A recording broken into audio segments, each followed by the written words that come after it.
Hey guys, my name is Sanjay and welcome to the Engineer Wannabe YouTube channel. Today we're going to be doing an unboxing of a Grand Seiko, but if you've unboxed one Grand Seiko, you've unboxed most Grand Seikos, so I've already got it kind of started off here so we're not fumbling around with lids, boxes, inner boxes, papers, so on and so forth. But before we get started, quick wristwatch check.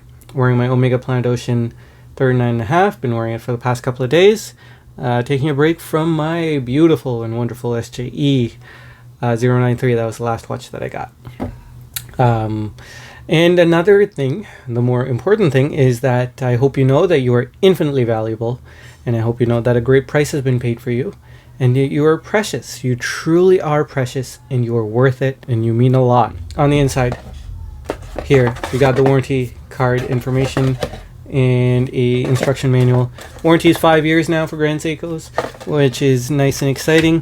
Bit of backstory before we get into this though is last week during my live stream, it was just after I had spent time with a Rolex GMT Master 2, and during the live stream I had said I would take this specific Grand Seiko over any GMT Master 2, and that got me thinking. And you know, I've been thinking about this watch for a while, but I kind of forgot about it until we were talking about that GMT Master 2. So the watch is the SBGE 257. This is the green dial version. There's also a black dial and there's also a blue dial. The blue dial has two shades of blue. As much as I love that first shade of blue, I do not like that baby blue GMT hand. Black dial is very nice. I was actually picking between those two. A black dial and the green dial, and the green dial is just, this is just my shade of green, this forest green. It is gorgeous. So this was the watch that I went with, and yeah, I would take this over GMT Master 2 any day of the week, 10 times out of 10, and that's just me, and it is it's just what I like. This is a GMT spring drive. It's got a ceramic fixed bezel.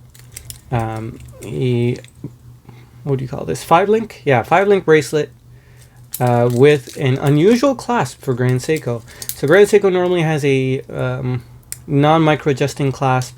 This one is a micro adjusting clasp. So you've got some points of micro adjustment. It's not elegant, it's not on the fly, but it is micro adjustment. So one of the few Grand Seiko watches with this kind of clasp. Their divers have a giant ratcheting clasp that comes from the Marine Master, Seiko Marine Master line. But this one I think is very tastefully done, and I'm looking forward to using it day to day. You've got the 5-link bracelet with the beautiful beveling on the corners. I find these extremely comfortable. I know a lot of people give Grand Seiko a lot of guff, a lot of hurt for their bracelets, but I don't know. I think they're pretty good. But let's talk about the movement. This, I believe, is the 9R66. I'm going by memory. I'm pretty sure I'm right there. You can see the power reserve indicator there. Steel case back, no sapphire there, so you can't see through. But cool tech with spring drive. I'm sure you've heard it many times, but it is a quartz regulated mechanical watch. I could talk about this forever, guys. I really could. I love spring drive. But very, very cool technology. It's a mechanical watch, so the hands are driven by spring. That the spring, when it unwinds, it charges up or it makes an electric charge, and that powers an integrated circuit which has an electromagnetic brake that slows down this escapement, which is kind of like not really an escapement, and they call it the glide wheel. Yeah, off the cuff, in a nutshell, that's what spring drive is. It's very cool tech. The side effect or the consequence of that glide wheel is the fact that the seconds hand moves with no stutters. It is impossibly smooth, and I'm looking forward to sizing it up and putting it on my wrist. It is thick. We'll go through the measurements really quickly, but it is thick. But I think it works pretty well on my wrist. So there's a 40 millimeter case. It is, I'll show you the case in a moment. It, I think, is a beautiful execution of a case. One of my favorite Grand Seiko sports cases. You can see it is pretty thick, but I'm a little used to that kind of thickness coming from this Planet Ocean, so no big deal there for me. And I'm pretty excited to put this through its paces. Plastic calipers that do not damage metal. So let's double check the measurements here. That is 40 in diameter. Lug to lug here is approximately 48. End link to end link, male end link. So this is going to extend out to 51.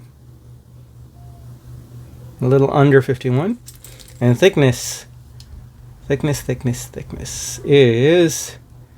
14.5 approximately. And if I go away from the embossed Grand Seiko logo, line logo, it is 14. So a little under 14 if I go away from the embossed Grand Seiko logo. I don't know if that's cheating, but it's a little thick. Hey guys, apologies for the butt in video here. I forgot to showcase the case. It's not perfectly clean right now, but just wanted to talk a bit about this. Looking at that bevel going down the edge there and the beautiful case complexity.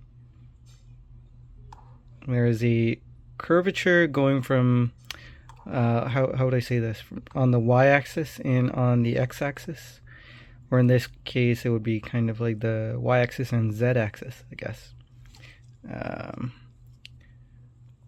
Really enjoying that curvature on the case. I think that's beautiful. Looking forward to cleaning it up and really enjoying that. But that's the case. So guys, this has been a fairly quick unboxing of the Grand Seiko SBG E257 GMT spring drive 40mm. Excellent watch. I'm biased, but I love it. Let me know what you think. Looking forward to hearing from you. And yes, remember, you are infinitely valuable. You really are, and you're worth it. You're precious. I'll see you in the next video. Bye.